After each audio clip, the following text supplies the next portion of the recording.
I've been tussling with this microphone for the last 15 minutes. It's bugging me. I don't usually wear it on the outside. I hope you don't mind because, yeah. But the fact that this is even an issue is a good thing. Kind of what I want to talk about. How I've been creating content for the last 5 years online and making money in a way that I kind of never imagined for myself. In a world where hustle culture is praised and long working hours, if you're not grinding, you're not getting to it.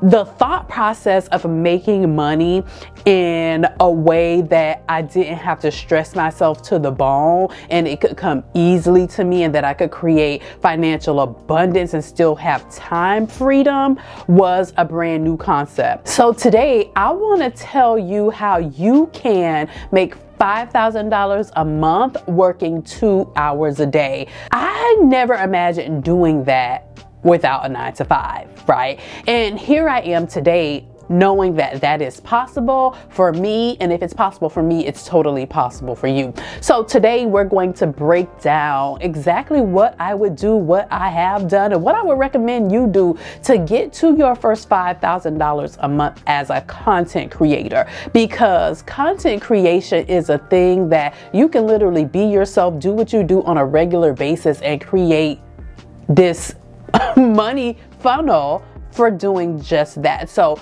let's talk about it. Let's go step by step on what I would do, what I think you should do, and all that good stuff. Now, the first thing I want to say is you have to be willing to embrace the thought process of working smarter and not harder in order to break that mental thing that a lot of us have, especially if you come from a certain background. I wasn't raised with tons and tons of money. You know, we were an average family. I had a single mom and she did her best. Me and my sister had a great life. However, as I grew up, working hard for your money was just a thing. So I want you to first grasp the concept that working smarter and not harder is a thing, that you can make money with ease, that it can come to you easily, that it doesn't have to be blood, sweat, and tears to get to where you want to be. That's the first thing, right? Break that thought process around that.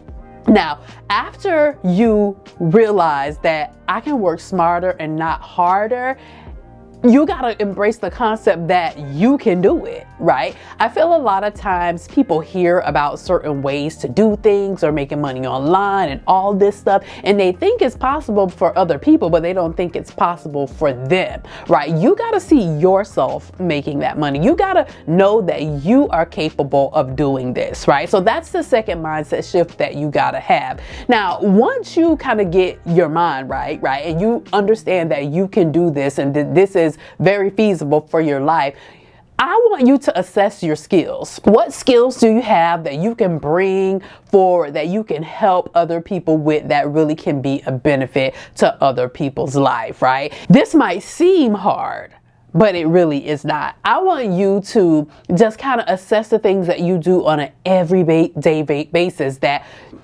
just seems very normal to you, that people ask you about all the time, that your family comes to you for, that your friends compliment you on, and it could be considered, you know, a skill that you can bring to the marketplace. I'm talking about if you're a mom, simple things as doing your daughter's hair. Does your daughter have long hair and you do great with putting styles in it and keeping it up? Are you a great cook? Are you good at organizing? Do you clean your home from top to bottom and it's spick and span even when you have kids? Are you in a career where people want to learn about that career and they want to get into it? There's so many different things that you can have that you don't even realize. So the first thing you got to do is kind of assess your skills. What can you bring to the marketplace? What can you teach other people to do, or not even teach them, but what value, you know, can you bring to other people? Because that's really important when you want to make money out here in this online space. You got to be of value. You got to be bringing value to people, because otherwise it's just people will come and people will go. But when they see you as a valuable person and you provide valuable content, then they will stick around and be willing to learn from you and engage with you, and thus making you money. Now, once you decide what skills you have, you need to think about who you want to talk to when you're creating that content. So if you are that mom that does hairstyles on your daughter, do you want to talk to other moms? Yeah, that would make sense. That's the person that you're trying to talk to, because when you first get out here and say that you're going to start creating content, you might not just want to create all this content about doing your daughter's hair. There may be other things around that you can talk about as well. You might want to just talk about being a mom in general, and those things will relate to other moms. Even though your specialty is doing hair, it's important to know who you're talking to, so that when you first get out here and you're starting to create content, you have a few things that you can create content on to kind of see what works. Because all the time, the initial thing that we think is gonna stick don't always stick, because you might think you're good at a thing and that this is a thing that's gonna be popping, but people may see something totally different in you and want that information from you as well. So I definitely say keep an open mind, create content around a certain person when you get out here, so that you can draw those people to you and eventually showcase that skill that you want to showcase to those specific people. So who you're talking to is super, super, super, super important, because that's going to help you be able to craft content that they will relate to, that they will be drawn to, and that they will want to stick around for. You want to make sure you're talking to the same person in all of your content. Now, once you've decided on that person that you're going to talk to, this is when you want to choose the platforms that you want to create your content on.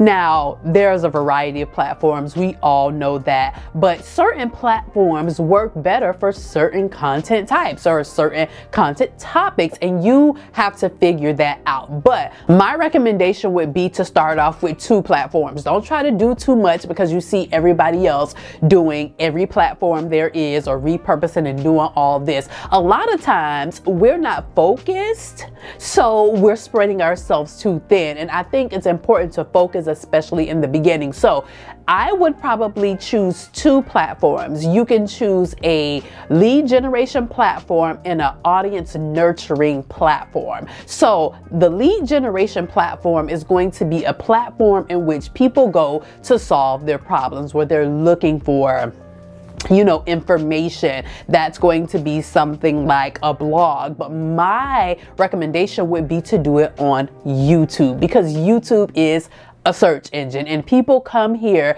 to, they watch entertainment content, and we watch content to be entertained, but they also come here to solve their problems as well. When you want to know how to do something, what do? You go to YouTube, you type it up, and you figure out how to do it. Or if you have a particular interest, usually I'm coming to YouTube to find that interest and find people that are talking about those interests, so that I can connect with them and engage with them, or just engage with that content in general. YouTube will start to suggest new people. That's how I find people and all that good stuff. So a lead generation platform is going to be somewhere in which you can give good helpful content that someone can find and essentially connect with you for the content that you're creating, right? This is the platform where people will find you. This is the platform where you're looking for people, where you want your content to go out and do work for you.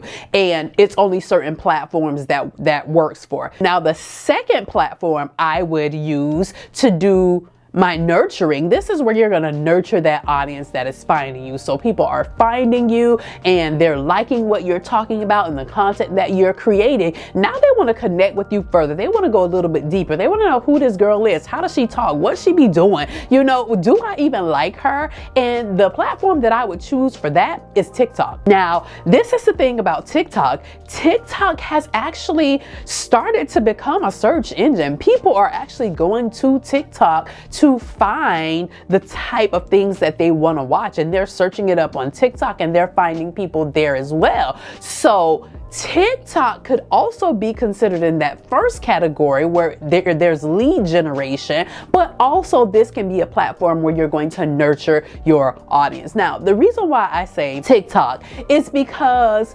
TikTok is an attention-based platform where everyone is over there trying to get attention, and if you're creating the right content and you're doing it in the right way, your chances of finding an audience, depending on what your topics are and who you're looking for, you can get found easy on TikTok as long as you learn the recipe of how to create that content in a way that's snappy, that can help them, that, you know, is resourceful, that something that they want to see. So I like TikTok because of the search base that, you know, they're starting to be known for. Here goes some tea, and this thing shocked me the other day. I was Googling something. I don't even remember what it was, to be honest, but TikTok videos came up in that search. I was like, what? What? The Google lover in me was impressed. Do you hear me? Do you understand? So Google has kind of caught on and realized that, hey, some of these TikTok videos are very informative and people are using this platform, and we better start putting these things in search because they're of value to the searcher. You know, that search intent, if the TikTok video meets that search intent, you know Google has their new AI search base now. Like, I was really blown away. So I like TikTok for the search capability that it's starting to build into the platform, as well as being able to nurture your audience. So the thing that TikTok does well is you can go live on TikTok, you can respond to your people on TikTok, you can respond to them with a video. There's capabilities to kind of go deeper with them, and I love that about TikTok. So I would choose two platforms, and that's where I would focus: a lead generation platform and an audience nurturing platform. Or if you want to just do it one way, you can do that too and just go all in on TikTok. Now, the thing about TikTok is you got to understand that it skews young. If you are not looking for a younger audience and you're looking for an audience, you know, of older, maybe boomers, or, you know, us late millennials, maybe you want to try something different, like, you know, Facebook. That's where a lot of, you know, older clients are. If you're looking for them, if you're looking for women in particular, you might want to try Pinterest if it's around certain topics. So you got to determine what platform is going to work best for you, but choose two. Don't try to do too much. Choose two. Now, after you've chosen those two platforms, you want to begin to create the content that you like, the content that you decided that you were going to create in the beginning, and some content around that topic that makes sense for the person that you're trying to talk to. You want to start creating some content. And once you do that, you will begin to get feedback from an audience, right? So if you're creating content around a certain thing, people are going to comment on that content. They're going to ask you questions. They're going to imply things. And you really got to listen to your audience. And you really got to tap in with them to see what they're engaging with. Don't be afraid to use your analytics to help you to decide and decipher what's working for you, what people like, because in the beginning, a lot of times people they don't respond. They don't comment. They'll be watching now. Don't ever confuse that. They'll be watching, but they may not necessarily say anything, especially in the beginning. But don't be afraid to use your analytics. Your analytics is always going to tell the true story. What people are liking, what they're engaging with most, what questions do they have, what other people are they watching, what other videos are they watching. Your analytics, especially here on YouTube, if you're going to be using YouTube to do content, YouTube is impeccable, and I promise you, I don't know another platform aside from Google that goes in depth like this and gives you the information like they do when it comes to the analytics and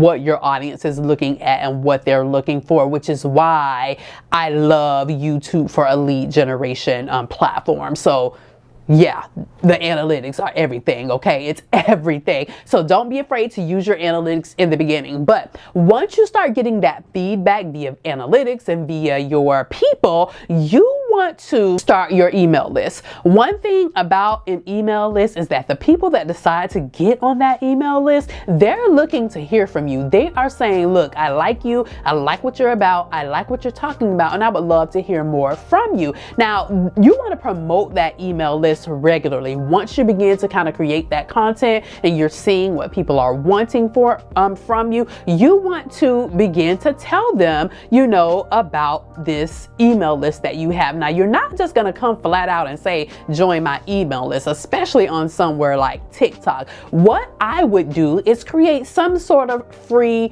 opt-in for them to get on the email list. Now, depending on what you do, that will look different for everybody. But if say you're doing cleaning content and you're kind of just showing moms how to keep their house clean, maybe you want to create a monthly checklist on the things that she can be doing to keep the house clean. So once a day, do a load of laundry. Once a week, you mop the floors. Once a month, you dust on top of the cabinets, whatever. You can create some sort of checklist. If it's you're showing them how to style their daughter's hair or grow their daughter's hair, maybe it's 7 styles you can do on 4C hair, and you create some sort of workbook that just has pictures of different styles that maybe you do on your daughter's hair. So that is going to look different for everybody, the type of opt-in that you create, but create something. Now, once they decide, okay, yeah, I want that opt-in, that's going to automatically place them on your email list and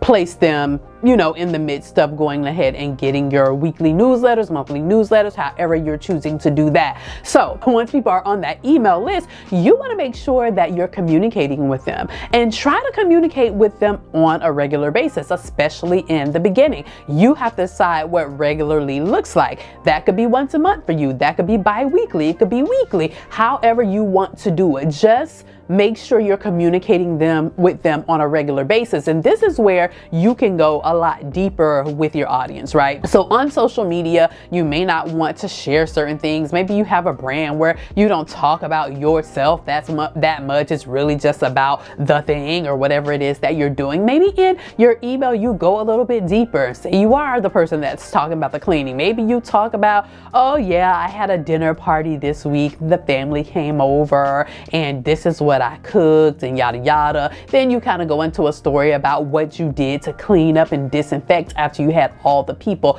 in the house. But it's a way for people to get to know you better and to go deeper, you know, and just for them to get to know you. Now, once you have built up that email list, this is where you can decide on what type of product you want to offer to your audience.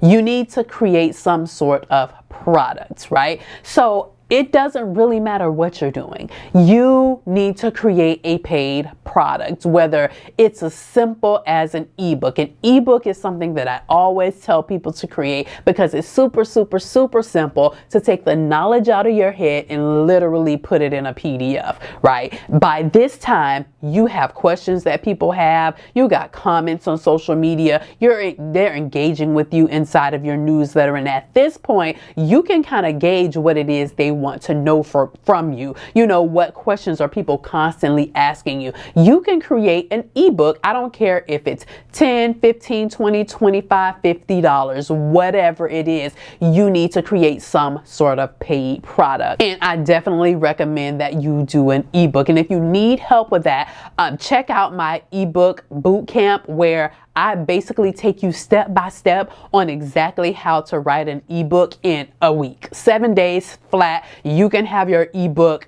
conceptualized, done, and ready to give it to your audience in that 7 days. I'll link it down in the description below for those of you that are interested. Now, once you create that products, right? This is going to be your way to get to the money. Now, if you've been around here any amount of time, you know that my main goal when I start anything new is always to see if I can create $1,000 a month with it. I know that if I can make $1,000 a month, then I can always scale that to whatever it is that I want to make in a month with it. So your goal doesn't have to be your goal can be to make 100, okay? Your first goal can be to make $100 with this ebook, right? Now you've established that audience. They know who you are. They know what you provide. You can launch a product. You need to launch a product. I just think that everybody needs a product. I don't care what you talk about, what you sell. Honey, offer the people something. This is something that I did not do right when I first got online. Okay, I started off as an influencer. Everything was about just getting people to talk to you, getting people to engage with you, so that you can, in hopes of one day getting a brand deal. And baby, no, that's not how none of this worked. But see, I didn't learn that for a minute. So I was online literally just trying to make friends in hopes that they would talk to me so that I could possibly get paid by your brand. And that's what you don't want to do. That's definitely what I would suggest you not doing. Now, even if you are going the influencer route and you are on here just trying to make friends, baby, you need to sell your friends something. Okay, sell your friends something, because I guarantee you they need it. You do not want to be sitting around waiting for brands just to find you worthy of a brand deal. Absolutely not. You want to always have something to offer your people. If you are a fashion influencer, honey, give the people a styling masterclass. Give them something. Always have something to sell. This is going to give you additional streams of income and have you not waiting around on the money from brands. Because baby, as quiet as it's kept, that money can take 30, 60, 90 days to hit your bank account. And we don't have time for that, right? So you want to have a product to sell. And as you're creating your content, after you create that product, you want to make sure you're creating content around whatever your product is and that you're not afraid to promote yourself. You got to let the people know what you have to offer. Another thing that I did not do well in the beginning, I always was the person who I would tell myself, which was the first issue, that, oh my gosh, I don't like selling. I don't like selling. But if you want to make a coin, you're going to have to sell to somebody, right? Now, nobody's telling you to get out here and be an infomercial. Okay, you don't have to get up here and be, well, today, no, you don't have to do that. Okay, you can sell without selling. You can showcase your results. You can share what other people have said about your product. There's so many different ways of selling without selling. You can literally put it in your content without ever saying a word about it, and people are going to inquire, or they're going to follow through as they're just researching you and looking up your stuff and your website and all that good stuff. They will find your products, and if they find you, that valuable to their life, they will support. As long as you have those systems in place with your email, because you're going to be talking about things in your email and you're going to let people know what you have to offer, because your email will become a space for you to make passive income. And that's how you're going to ultimately get to that $5,000 a month, because yes, you can sell directly on social media, which I definitely suggest that you do on TikTok and on your YouTube channel. You can definitely directly sell to your customers. However, if you want that income to come on a more regular basis and you don't want to be sitting around waiting for sales to tinkle in from social media, you definitely want to be talking about that product inside of your emails. You want to run sales. You want to give your email subscribers incentives. You want to ask for feedback and testimonials, and tell them to tell other people about your product. But there's several ways that you can go about doing that in email, but that's the foundation that you want to create to get to your first $1,000 a month, and then ultimately get to that $5,000 a month that you need, basically to replace the average American income. And while for you this might possibly sound difficult, but I hope it doesn't sound difficult, because it's not. It's actually a really simple process as long as you're willing to put the work in. See, that's the thing. In order to scale, because the first thing we're going to do is create, right? You got to first do the work. You can't get here. You can't get to the point to where you want to get if you do not do the work. The work requires you to create the content. The work requires you to do the research. The work requires you to create the income producing products, right? And then the work also requires you to continue to promote that product, right? That's just to get to the baseline. For me, that's $1,000 to get to that baseline. Now, once you see that you can make that $1,000, you can definitely scale that by doing email campaigns and by doing, additional promotion on your social media channels, by partnering with other people, getting in front of other people's audience. So many different ways for you to do that. But the foundation of getting there to that $5,000 a month is going to be to do those steps that I just laid out for you. So I hope this was helpful. I hope that this encouraged you, that you can get to where you want to be, especially if you are trying to replace your full-time income. Maybe you're a mom that needs more time with your family. If you're just trying to create an additional side hustle income in addition to your full-time job. If you just want to work in a different way and you tired of, having to live and work the way other people say you should work, and you want to do this, you're an aspiring entrepreneur. I hope that this was helpful to you and that you take these tips and actually apply them to your life so that you can get to this money and stop playing and live the life that you've been always wanting to live. Okay, so if you thought this was helpful, let me know in the comments down below what steps of this that you need more help on. What is it that you're finding difficult or that you would like for me to go in more detail about, and I will do that. Okay, and in the meantime, I'll see y'all in the next video.